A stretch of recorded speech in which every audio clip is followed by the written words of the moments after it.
来到这个国外游览找餐厅，未少人会看这个 Google 的评论来做参考。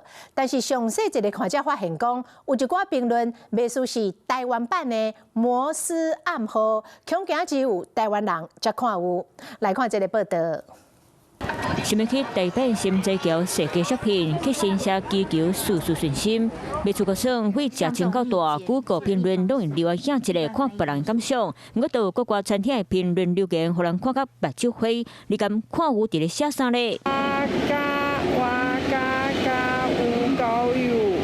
有夠油，你是貴先生？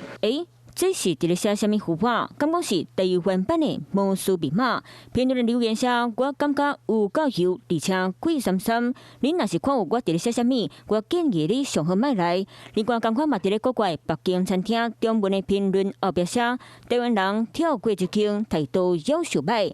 你若看有就紧走，啊无绝对会后悔。大声甲念才知影，拢是伫咧甲人嫌。态度夭寿歹。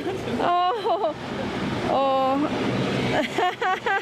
对，因为这样店家看不懂，这样也会觉得是好评呢。只是实际上讲的不是很好，学起来啊，这种方式当然，只是如果在台湾就没办法用这种方式。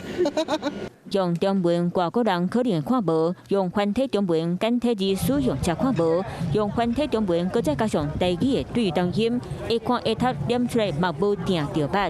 何况是国外餐厅业者，多算欢笑甲吃落去，机器嘛杀无涨。觉得蛮好笑，蛮有亲切感的。可能台湾人口味应该比较相近，所以应该也算蛮有参考价值的嘛。